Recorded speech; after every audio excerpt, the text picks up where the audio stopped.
Okay, here we are again with USN, the war in the Pacific, 1941 to 1943. We are going to play the Eastern Solomon scenario, which I had started earlier, but I was still learning the game, and I'm still learning the game. But I think I have enough of it down now that I'm going to go ahead and play the entire Eastern Solomons campaign, which consists of 2 game turns. It's pretty simple, pretty easy, shouldn't take very long. The Battle of the Eastern Solomons was from 25 August 1942. It's 2 game turns. Battle of the Eastern Solomons was the third great carrier versus carrier battle of the war, and the first carrier battle centering around the strategic air base at Guadalcanal. The battle was decisive in the sense that Allied forces proved capable of withstanding almost any Japanese reaction to Allied advances. I've set up the scenario according to the scenario setup conditions. I'm not going to use any kind of home rules or house rules or anything like that. I'm going to pretty much play it straight vanilla. I had the Japanese forces set up in their starting locations, as well as the Allied formations, mostly in this case Americans, set up in their startup locations. There is some variability as to where you can start some of your aircraft for the Allies, but this is pretty much what we're going to go with.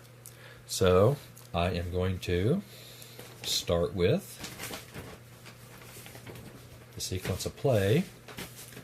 Step 1, both players enter reinforcements, replacements, and repaired naval units at the proper place as per the reinforcement chart, the replacement rules, and the rules on repair of naval units. This will be skipped in this scenario.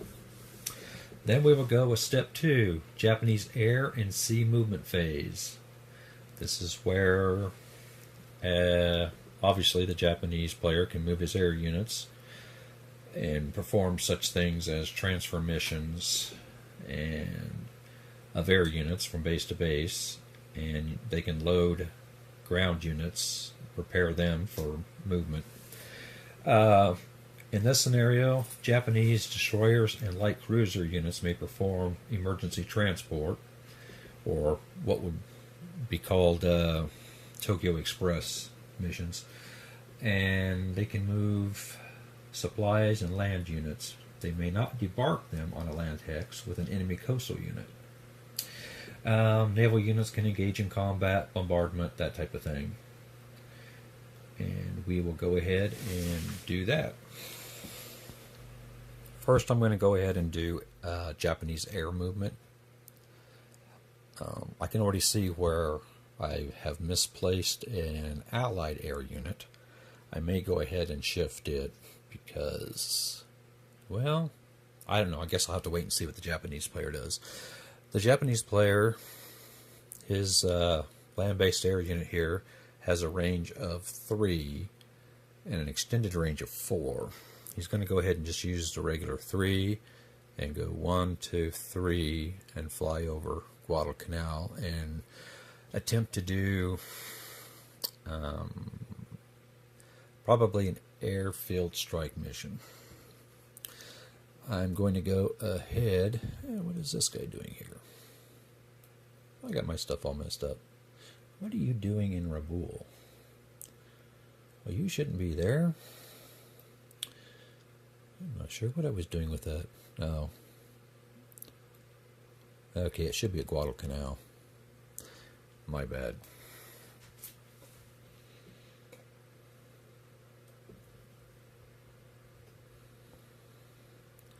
And then we'll fly the Japanese land base there. I'm going to do an air base or air transfer from Leh to Raboul. Although I could leave it at Leh and go ahead and strike at the land attack craft there, but I think we'll just go ahead and do that. I think we'll go ahead and move the carriers next. I've got them divided up into basically two forces. They could all be in the same hex, but it makes it a little bit easier to move them. Plus, the Allies will have to split up their aircraft to make an attack against one or both. And while they may seem vulnerable to split them up, actually it will make them less vulnerable to naval airstrikes. So anyway, they have a movement allowance of 6. I don't think anybody has less than 6. And the C marker on there, as well as the A marker, indicates that that is the number on a chart that indicates how many naval air points are on that particular carrier or base. So we're going to go 1, 2, 3, 4, 5, 6. We're going to park just north of Guadalcanal. Let's see, 1, 2, 3, 4, 5, 6. With that carrier task group. So in focus, good. The other task force, which is also at truck, let me double check its movement allowances. I thought one had a 5. Yes, that one has a 5. So from truck, it can't quite make it all the way, but let's see if it can make it to KVing, whatever. 1, 2, 3, 4. I actually can make it to Rabaul. So they're going to park here at Rabaul. And I think that's going to be all the Japanese air and naval movement at this time. No naval combat because there are no naval vessels in the same hex with an Allied naval unit. So we will proceed on to the next phase, which is Allied land movement. There will be no Allied land movement on account of there's no need for it. As a matter of fact, I may go ahead and use the destroyers here at Rabaul to do the Tokyo Express run. I guess we'll use, is it light cruisers? Or, yeah, CL units. Well, I guess we'll just use the DDs for now. Not sure what I did with the light cruisers. And that's 5 there. I don't know why we have that, but we're going to go there. The heavy cruiser will just stay at Rabaul, covered by the carriers. And we're going to go ahead and do 6 movement points. 1, 2, 3. We're going to go ahead and enter Guadalcanal with a reinforcement. We still in focus? Yes. Let's see.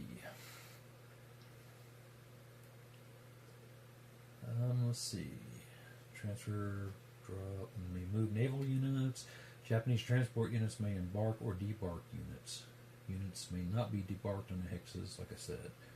Containing an enemy land unit or coastal defense unit. Well, I guess that pretty well takes care of that, because there is an enemy land unit on Guadalcanal, the Marines. So, and Guadalcanal is basically a 1-hex island.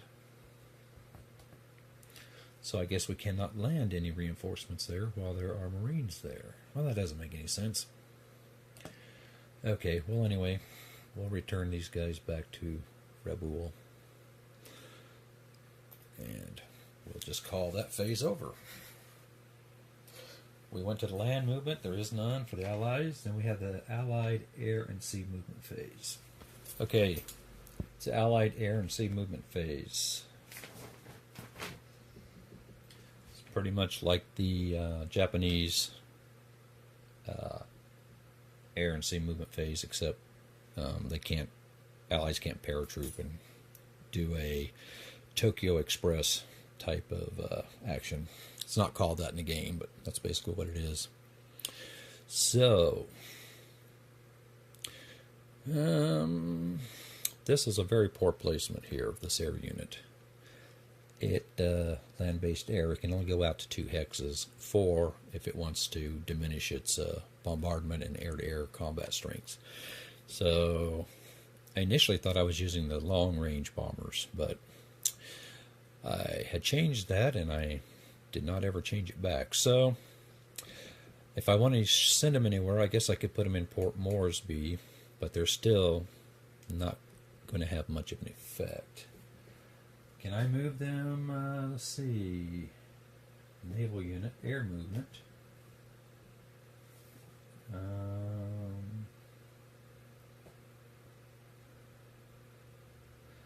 Is there non-LBA units may extend their range. When in doing so, they lose some portion of their air-to-air. They just have the one that's printed on them. They can't go extra like the naval units. Naval units, I think, may double their movement if they don't come within air base and enemy naval units, stuff like that. But the best I can do is go 4 hexes, it looks like, to air transport.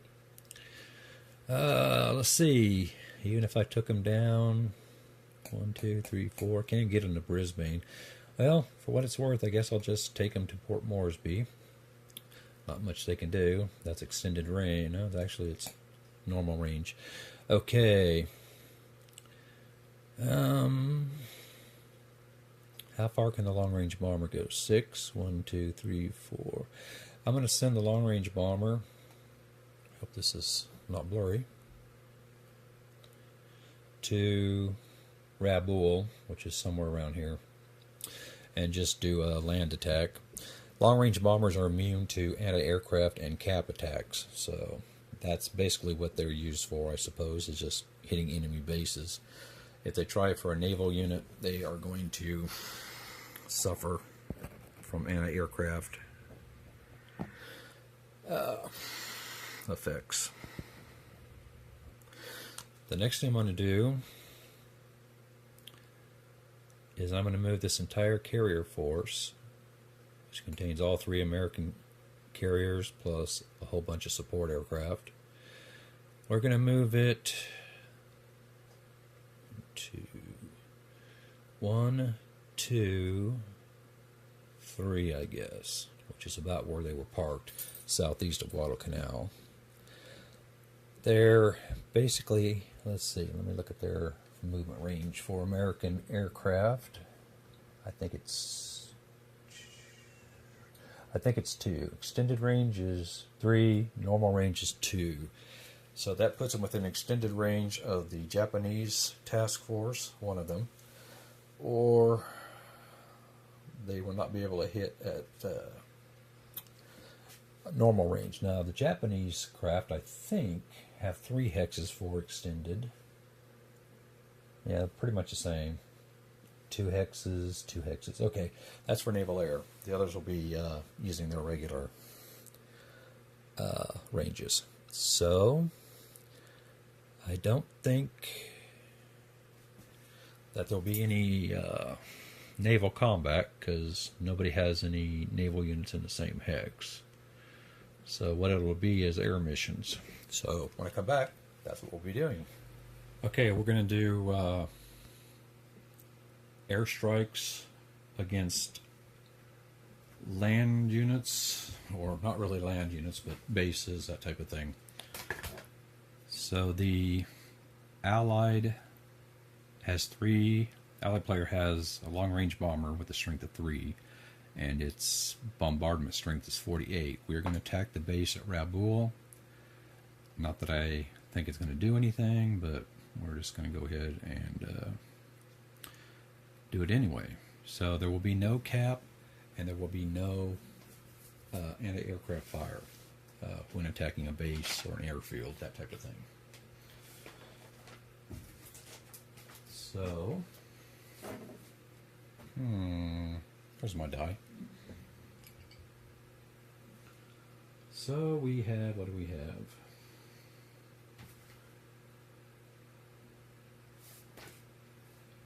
Let's see here.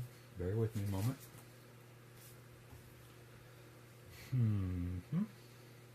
It's air mission, air transfer bomb, air or naval base. Target base. Okay.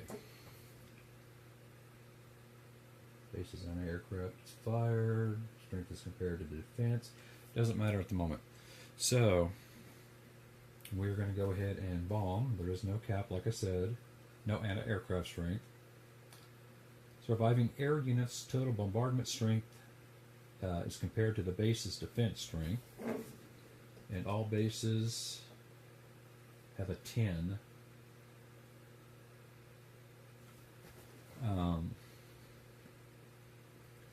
And combat is resolved. So that will be resolved on the... I have too many things here. That will be resolved on tables 3 and 5. So we have 48, what did I say, divided by 10, basically 4 to 1. And that will be on 5. Well, 3 was going to be the main one. Let's see.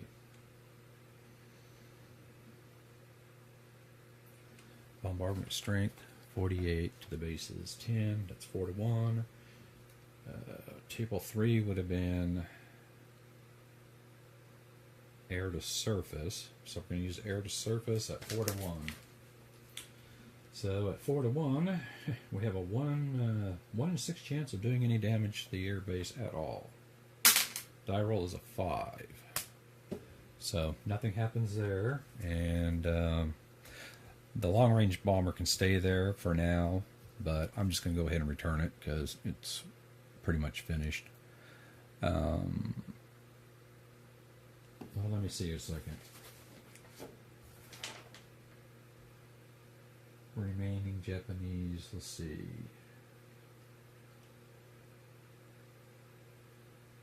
Yeah, I think to go back at the end of this phase, so we'll just go ahead and put them back over here, I guess.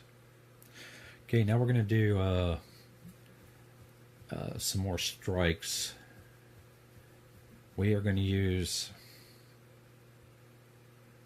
the naval air. 8 strength points in naval air from the carrier. Let me see here a minute. Yes, carrier with the B flight naval air on it, and that is a strength of 8. And we are also going to bring in a little long range or land aircraft with a strength of 140. I combined the 225s, and their strength comes out to 140. The naval aircraft at 8 are going to have a bombardment of 56. So let me look here real quick on the air missions. Bombing of naval, bombing of coastal defense. It's going to be pretty much the same. They're going to attack the airfield. They will undergo cap, and it will undergo anti-aircraft fire. Bomb air naval base, 3. They're going to bomb the airfield.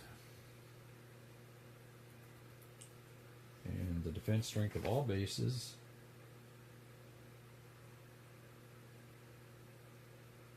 is a 10. So let's go ahead and do this. What do we got? It's going to be a large number, whatever it is. 140 plus, we have 2 at 8, and that's 56. So that's 196 versus 10. But first of all, I need to go through anti-aircraft and all that stuff, so we will wait on that for the moment. First thing is anti-aircraft, cap, whatever you want to call it. We'll do cap. Let me double check on cap here a second and see who does what. Air units may only be allocated on cap to the same hex as the air base or carrier from which it originates.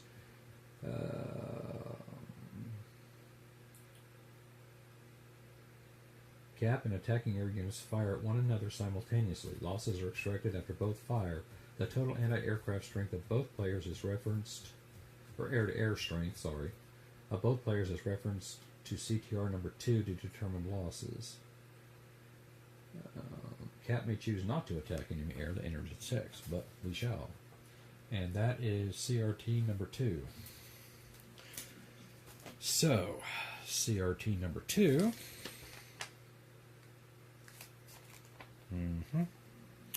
CRT number 2 is number 2 air.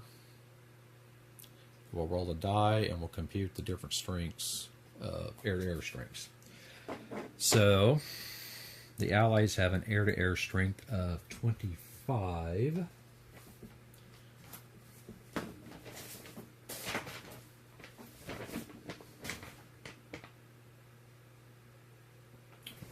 Actually, they have a strength of 25, yes.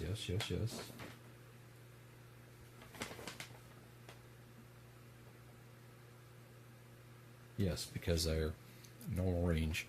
And let's see, the anti-aircraft strength of 8 naval air is 40.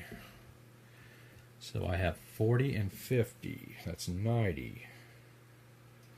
90 air points coming in on their the air thing, whatever. Stands a pretty good chance of knocking the American units out of the sky. We roll a 6, and that's 5 aborts and 5 kills. Since it's only a 5, it will be eliminated. Now it strikes back with 25 strength points. Let's see, 20 to 29 column. Well, we're going to abort something anyway. 2, that's not too bad. It aborts 3 air strength points of the Japanese player. So we'll just go ahead and abort these. They go back to the carrier for the moment. They're out of the battle for the rest of the turn, or this particular turn. So that leaves, let's see, 35 bombardment plus 140. Oh, got to do cap first. Sorry. The base is a 5, which represents its anti-aircraft strength. So its anti-aircraft strength is going to be a 5.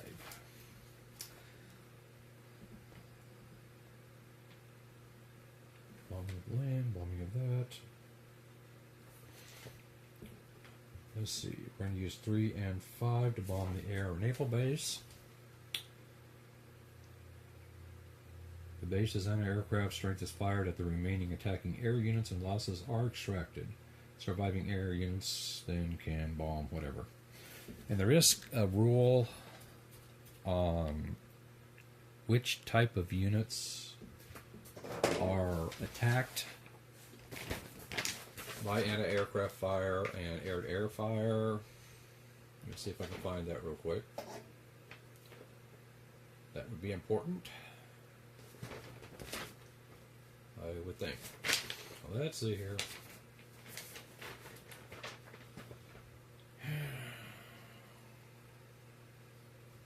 I'll be back.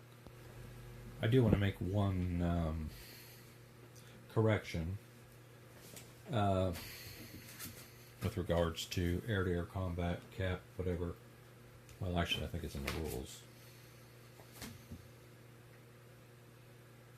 No, actually, it's bombing of naval units, blah, blah, blah. If more than one type of air unit is attacking, each type must make their attack completely separately in this order. Long range, the LBACs, the long range aircraft, and naval aircraft. Each aircraft type must completely finish the attack sequence before another attacks. The enemy cap may fire at each attack as well as the anti-aircraft strength of the naval units. I mean, we're not using naval, but anyway. But any aircraft that are aborted or shot down may not participate in the next attack on a different group. So I basically needed to cap I think you have to cap everything though.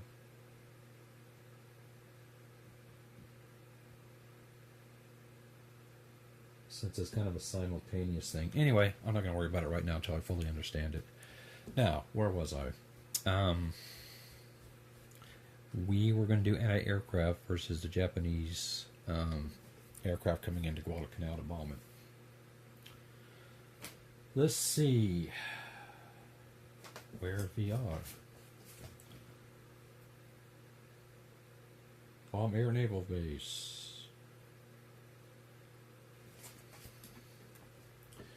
Basically, we will use the base's anti-aircraft strength is fired at the remaining attacking air units and losses are extracted, and then they get to bomb. So, we'll be using number 3 and number 5 tables. The number 3 table is air to surface. That doesn't make sense. Air to surface. Do I not have air to air? Let me see here.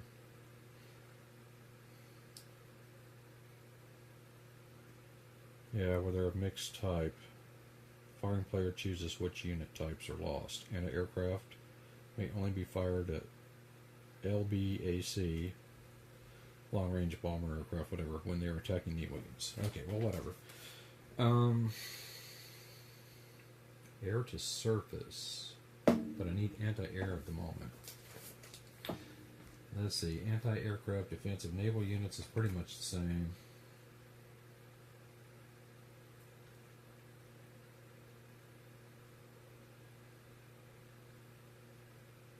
Total anti-aircraft strength of the group being attacked on CR number 2.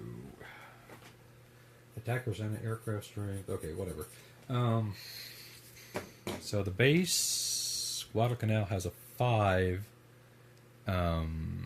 strength.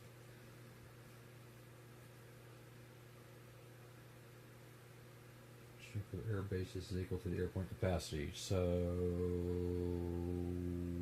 are you telling me it's a 5? Well, that's not very good. It's only a 50% chance of an abort.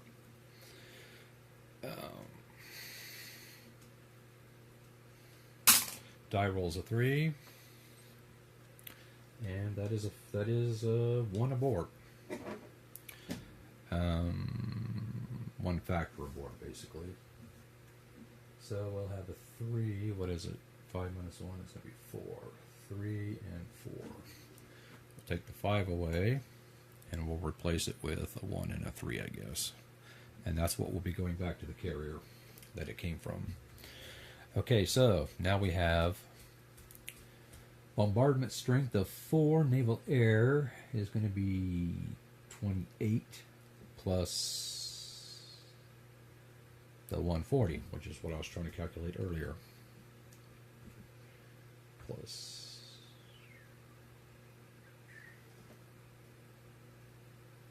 hold on a minute. 28. Is that 26? 28. So that's 160. We'll be looking over here. 160 divided by what? 10 then? Well, let's see. We're supposed to look at the defense. Defense is a 10, so that's divided by 10. That's 16. Let's see here. 16.8. Air to surface number 3, right? Yeah, I know this is painful. Sorry.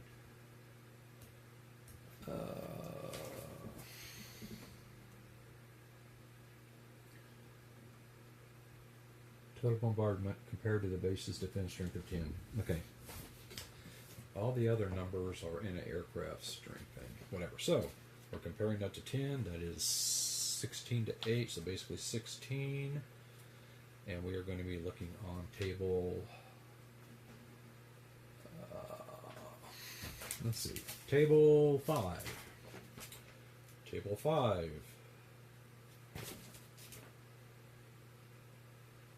I don't have a damage number yet. I can't do that without a damage number.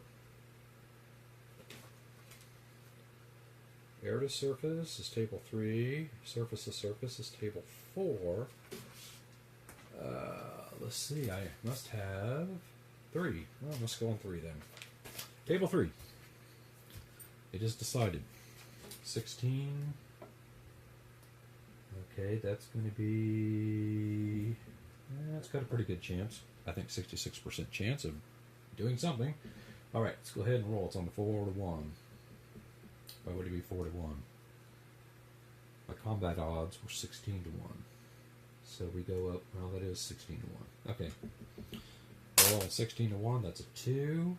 That's 1 hit. So we score 1 hit on the basic Guadalcanal, which can sustain 5 before it's destroyed. Let me double check here. A hit on the air base.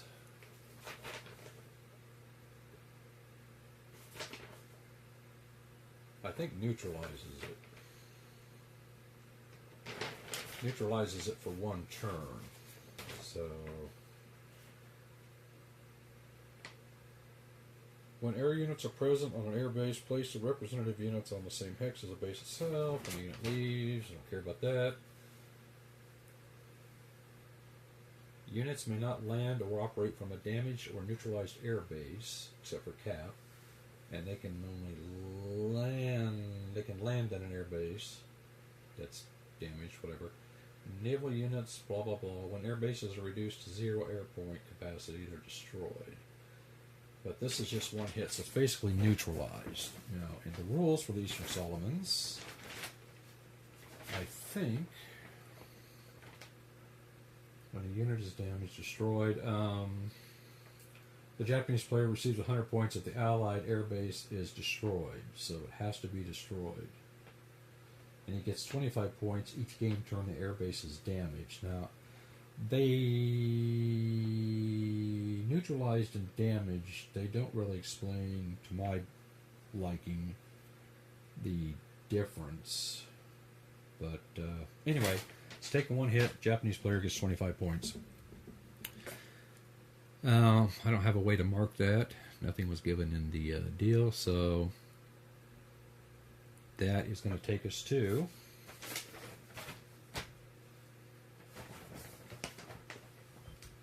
the Allied air and sea movement phase. Did I not just do that one? Oh, I'm going to have to make a phase sequence chart. Because I've already moved the Allied. No, yeah, I've already moved the Allied. No, I haven't. Yes, I have. Air, but that's permissible in the airstrike phase. Anyway, it's the Allied air and sea movement, which would be just like the Japanese one. I think I made some mistakes on what phase I'm on, because I did move Allied ships in air, and that shouldn't have been until step 6, in which we would have done all the other stuff. So anyway, what would follow is the Japanese land movement, then we'd have the Japanese air and sea movement phase again, and then we'd have the Japanese land attack phase and the mutual airstrike phase again. So you basically get 2 movements and 2 naval movements and 2 air attacks per turn. So I'm just going to go back with the Japanese air and sea movement, since I've already moved the Allied player stuff. Yeah, so we're just going to go on to phase 7, phase 8, Japanese air and sea movement. So I'm just going to go ahead and do that and tell you what happened. Another correction to make. When I did the air surface, when I used table number 3, I scored a 1 at the 16 to 1 odds, because I rolled a 2. That is the damage number, but that has nothing to do with the amount of damage that you do to a base or air naval unit or whatever, because then you have to go over to table 5 and look up the damage number that you had. Those are the damage numbers across the top, and I just rolled a 2 on the 1 damage that I got off of the results table, and that is a 5, and that means, what does that mean? That means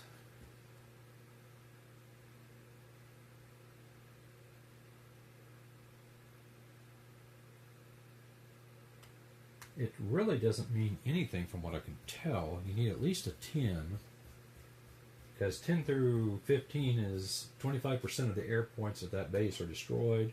20 through 30 is 50%.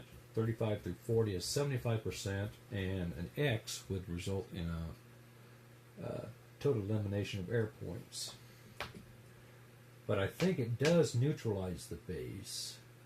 It just does not reduce its air point capacity.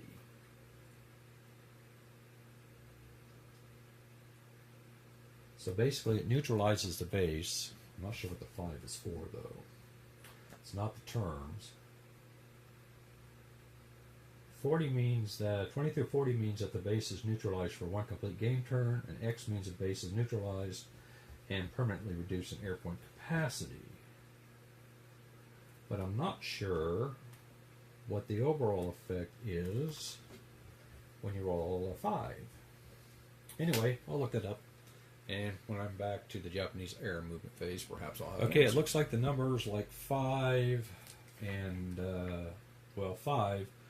Basically, that's the number of weeks worth of damage that you would place on a naval unit if you were doing a naval strike. So in this case, it basically is a no effect. You would have to score at least a 10, 10 through 15 to destroy some of the aircraft, plus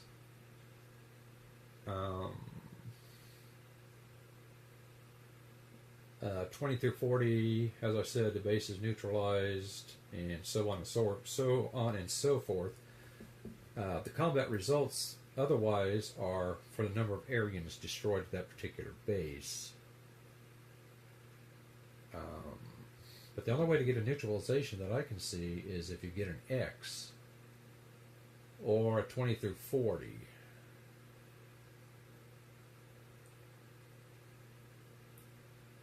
Otherwise, you're just getting the number of the number of points, and that applies to all these numbers as well. That affect naval units that must spend being repaired at a home port. But I do not see where a 5 has any effect other than the number of weeks that the ship has to, like I say, go back and be repaired or risk being destroyed. Anyway, I'm going to write that off as a no effect, because the only way you can reduce airbase capacity is to roll an X, which neutralizes it plus reduces permanently its air point capacity, and when that gets down to 0, the airbase is destroyed. So that's what I can see there. It doesn't even say that it's neutralized. And as part of the victory conditions for this battle, you have to damage it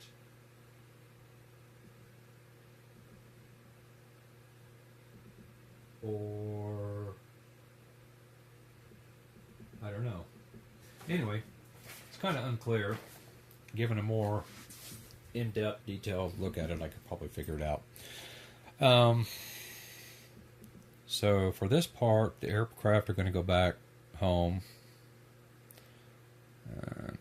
I think Rabaul has a very large air capacity. You're not just going to knock it out. So it'll go back to Rabaul.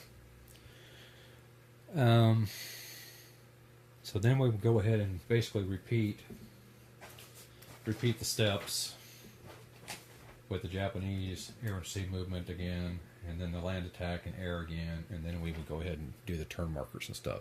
So when I come back, I'm going to do some more Japanese movement and air, and then because that's going to be it for the Allied players' movement and combat type of thing. Because I'm already going to say that I've already screwed up and had them move and attack. So that's going to be it for now. So next video we will commence with the second half or the remaining part of game turn 1. Sorry this is so choppy, but you get what you pay for.